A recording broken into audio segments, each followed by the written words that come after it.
Blanca como la nieve, cabello negro como el ébano y labios tan rojos como la sangre, ella es la más bella de todas. Probablemente estas son las palabras que logran describir a Siouxsie Sioux.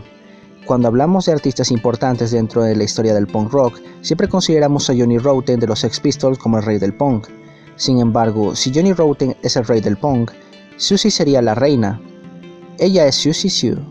Ellos son Siouxsie and the Banshees.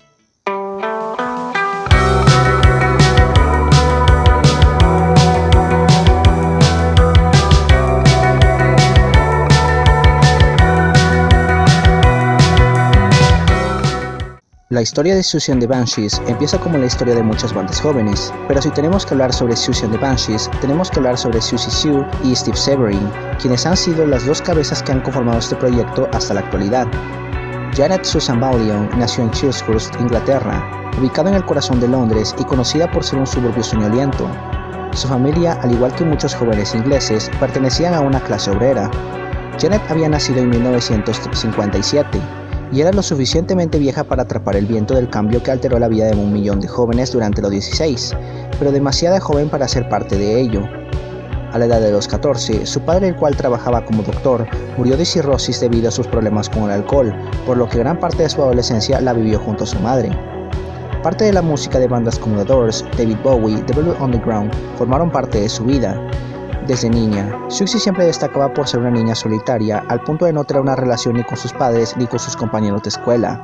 De hecho, para llamar la atención, una vez de niña intentó suicidarse utilizando las píldoras de su padre. Los usuales traumas adolescentes de Susan alteraron sus instintos básicos. De hecho, ella los enfrentó. Su respuesta a muchos de los problemas sobre qué iba a estudiar cuando dejara el colegio los enfrentó con una sola cosa: el aburrimiento. Estuvo pensando en qué hacer antes de darse cuenta que entraría al mundo de la música, y no fue hasta que poco después que estudió dentro de un curso de secretaría en el Orpington College. Sin embargo, poco después sintió que era totalmente inapropiado a sus necesidades y dejó el curso. A sus 17 años de edad, luego de dejar el curso, se independizó y empezó a trabajar en pubs, pero la soledad de la clientela rápidamente humedeció su entusiasmo y terminó renunciando. Después de renunciar en su trabajo dentro de los pubs, empezó a ir a ciertas giras. En uno de esos conciertos conoció a Steve Bailey, mejor conocido como Steve Severin más tarde. Steve Bailey había nacido en Highgate, Londres. Sus primeros años de juventud los gastó en Bromley. Sin embargo, un pequeño viaje lo condujo a Chislehurst, y ahí se la pasó en busca de una mejor educación. Pero más que educación, terminó encontrando la inspiración de artistas como Mark Bolan, David Bowie o Bryan Ferry. En un concierto de Roxy Music de 1974, Bailey conoció a Susan, ya que a ambos les gustaban las mismas bandas de glam rock. Sin embargo, a pesar de que ambos tenían los mismos gustos, tanto Susan como Steve tenían muchas ambiciones. Por un lado, Susan quería ser cantante, donde empezó a recibir clases de canto. Después de varios ensayos de práctica y varias grabaciones amateur, tuvo la suficiente confianza en sí misma para responder a unos anuncios que había en Melody Maker sobre A&R en busca de cazatalentos. Su primer concierto fue junto a Steve Severin, donde hizo covers de Deep Purple. Para 1975, un año donde ocurrieron muchas cosas en el rock, como la salida de Brian Eno de Roxy Music, David Bowie abandonando su glam rock por la música disco, y muchas bandas favoritas de Susan entraban en un gran cambio, descubrieron que el rock estaba pasando por una evolución, y esta evolución ocurrió dentro de Susan y Steve cuando escucharon el punk rock, y gracias a Simon Baker, un vendedor de perritos calientes, vieron a los Sex Pistols por primera vez en un concierto en Chislehurst. Este concierto inspiró a varios jóvenes de formar su propia banda. A este grupo de jóvenes se les llamó The Bromley Contingent. El nombre había sido acuñado debido a que la mayoría de estos seguidores eran de Bromley, de la región de Kent.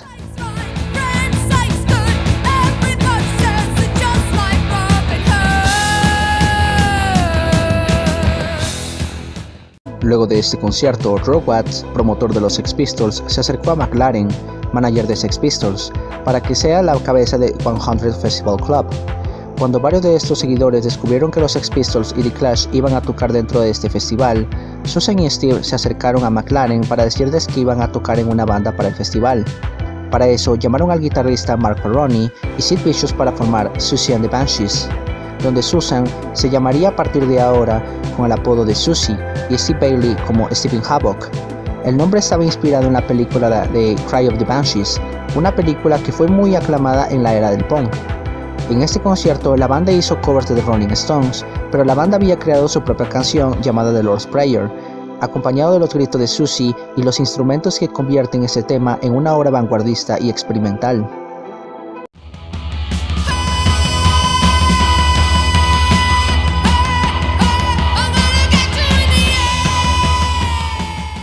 El concierto estuvo dividido. Había gente que amó a Siouxsie and the Banshees y otras no tanto, especialmente por ser algo controversiales, donde la gente pensaba que la banda era fascista o comunista por ver a Siouxsie con una esvástica y a Sid Vicious con una camiseta de Karl Marx. Sin embargo, dentro de todo ese público se encontraba Nils Stevenson. Stevenson era compañero de Malcolm McLaren, terminó siendo manager y productor de los Sex Pistols. Sin embargo, Stevenson miraba a Siouxsie and the Banshees como una banda que tenía un brillo especial que otras no tenían. Si era cierto que Siouxsie and the Banshees no sabía tocar ni cantar, Stevenson sabía que Siouxsie and the Banshees era lo que vendría después del punk.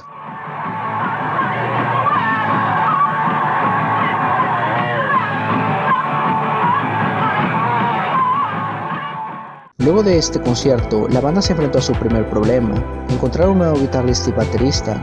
Para ese entonces, Sid Vicious dejó la banda para formar parte de la banda The Flowers of Romance, aunque poco después terminó formando parte de los Sex Pistols. Por otro lado, Mark Perroni no encajaba como guitarrista de Siouxsie and the Banshees y empezó a formar parte de pequeños proyectos como la banda de Punk Models y más tarde Rima Rima. Sin embargo, no alcanzó el éxito hasta unirse a Adam and the Ants. Tras la separación de Perroni y Vicious, no se sabría de Siouxsie and the Banshees durante 6 meses, aunque no estarían tan desaparecidos de la televisión. En el programa británico The London Weekend Show se logró ver por primera vez en la televisión a Siouxsie Sioux y Stephen Havoc. Poco después apareció en las revistas musicales como Daily Mirror, la cual llevaba el título Siouxsie as a Punk Rocker.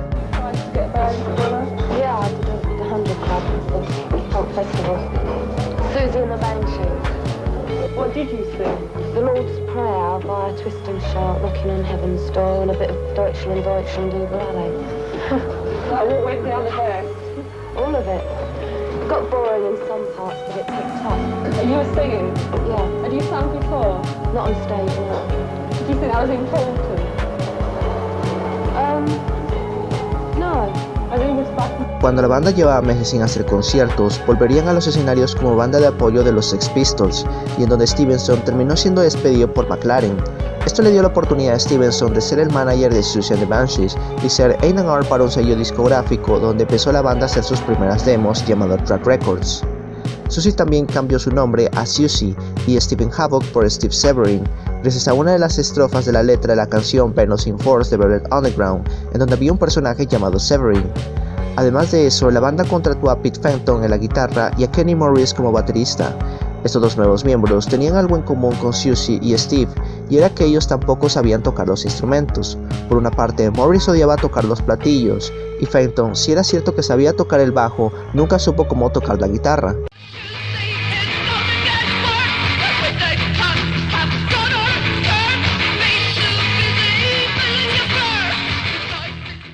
El dinero que ganaba la banda en esos conciertos era escaso. No obstante, Stevenson buscaba dos cosas dentro de la banda: un grupo de fans y un sello discográfico que apostara por Siouxsie and the Banshees. Mientras tanto, para 1977, la banda comenzó a grabar sus primeras demos para ser presentadas a sus conciertos.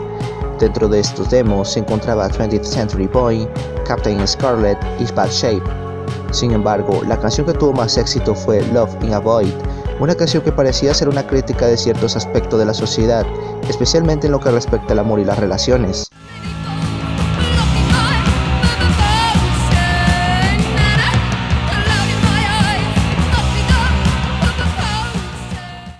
Durante muchas giras como Vortex, el guitarrista Pete Fenton dejó la banda y poco después llegaría un nuevo guitarrista, John Mackay. Mackay conocía a la banda desde hace mucho tiempo, había seguido sus conciertos desde que Fenton estaba en la banda, pero cuando descubrió que Fenton dejó Siouxsie and the Banshees, decidió entrar a una audición donde terminó siendo elegido por el mismo Kenny Morris y la banda. Dentro de las giras estaba un hombre que terminó cambiando el destino de la banda, John Peel. Stevenson era amigo de John Peel y en una noche decidió invitarlo a un concierto, cosa que provocó que Peel tomara la decisión de grabar una sesión de radio a Siouxsie and the Banshees. Esta Peel Session provocó que la banda se hiciera conocida, obteniendo más fans de lo que ya tenía antes de los conciertos. Sin embargo, la banda aún no lograba su principal misión: ser fichados por un sello discográfico. Los sellos no tomarían en serio a Siouxsie and the Banshees hasta que la banda sacó otra Peel Session en la que aparecía la canción Concord Garden. Varios sellos se acercaron a la banda, pero todos terminaron rechazándolos, especialmente por ser considerados muy punk. No fue hasta que Alan Black de Polydor Records estuvo atraído por Siouxsie and the Banshees. Cuando Alan Black escucha Siouxsie and the Banshees, decide llamar a Chris Parry para hacerles un contrato a Siouxsie and the Banshees. Es así como la banda logra ser fichada por Polydor Records.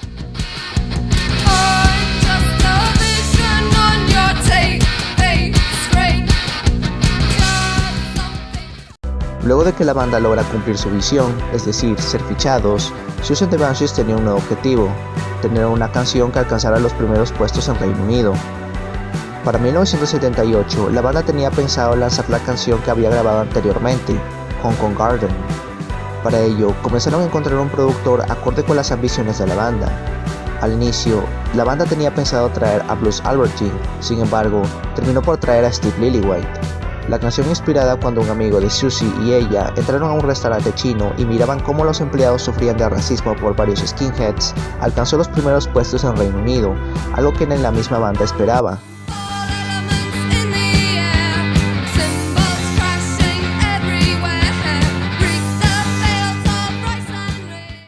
Tras la salida de Hong Kong Garden, la banda comenzó a hacer giras donde mostraron varias canciones que saldrían para su álbum debut, Jigsaw Feeling y Mental Postcard.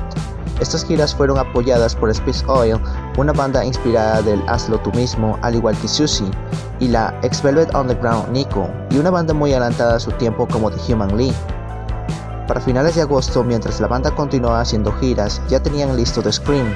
Este álbum sería lanzado para noviembre de 1978 y fue un punto de inflexión para lo que conoceríamos años más tarde como Dark Wave y rock gótico. El sonido del álbum era duro, metálico y ultramoderno. A veces incluso se hacía parodia a las bandas de punk rock de su entonces como Sex Pistols y Sham 69.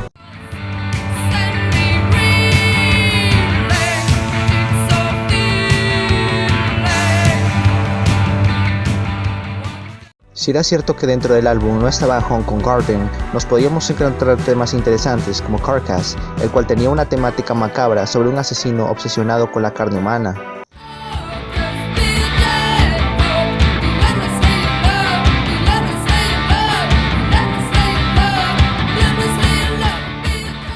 Luego tenemos otra canción como Mirage, que es una crítica a la superficialidad de la sociedad moderna y la creación de las imágenes falsas. La canción habla desde la perspectiva de una persona que está atrapado dentro de una imagen de una pantalla de televisión y es consciente de que su forma está siendo moldeada en algo que no representa quiénes son en realidad.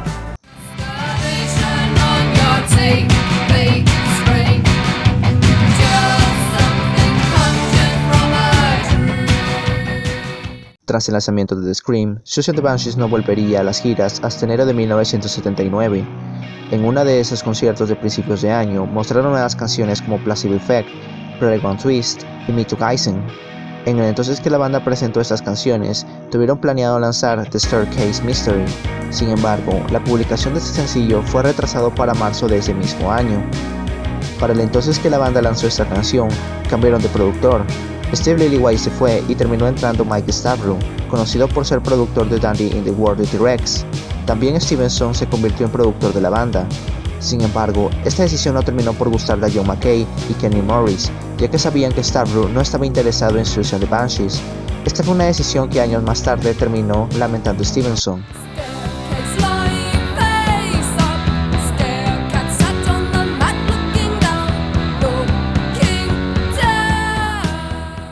También en junio, la banda publicó como sencillo Playground Twist, donde Polydor esperaba una canción accesible dentro de Siouxsie and the Banshees, pero terminó siendo todo lo contrario.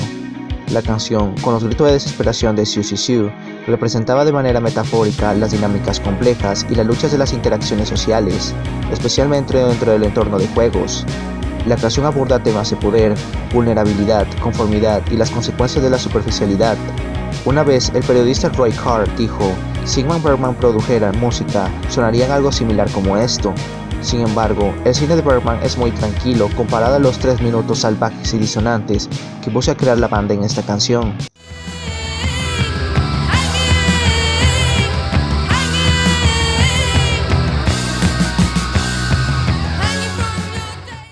En el mismo mes que salió Playground Twist, Me Too Geisen, acompañado del lado B Love in a Void, fue publicado para ese entonces, una versión en alemán de Mental Postcard. El problema de esta canción era principalmente que Polydor esperaba una canción accesible que pudiera vender, pero terminó siendo todo lo opuesto.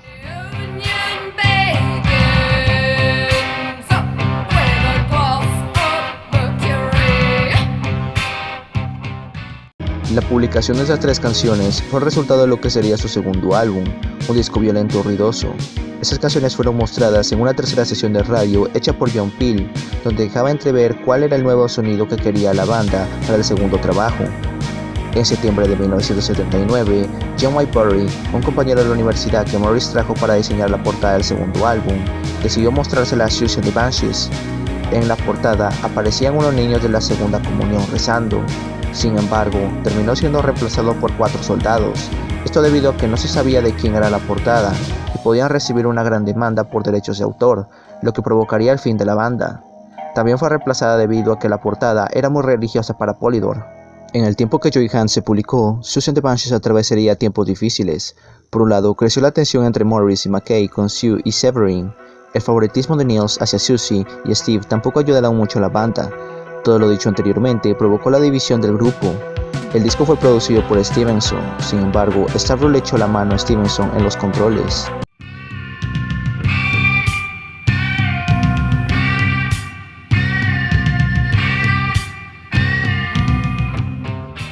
Si The Scream era un álbum oscuro, Joy Hands lo sería aún más, donde la banda tenía varios temas pro-belicistas luego de ver por televisión cómo varios ciudadanos iraníes eran ejecutados en Irán.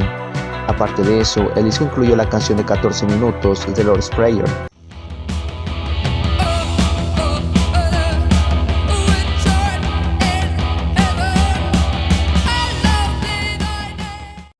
Luego de la salida de Joy Hands, Siouxsie and the Banshees se quedarían otra vez sin guitarrista ni baterista. Kenny Morris y John McKay terminaron abandonando Siouxsie and the Banshees. Todo sucedió cuando la banda tenía que hacer una gira para patrocinar su segundo álbum y luego ir a una firma de discos.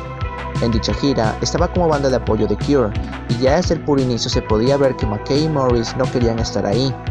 Al siguiente día en la firma de discos, la banda tenía que tocar y mostrar las canciones del álbum en Alberton.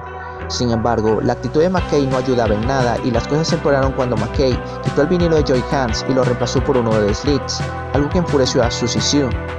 Si eso era malo, lo peor estaba por venir.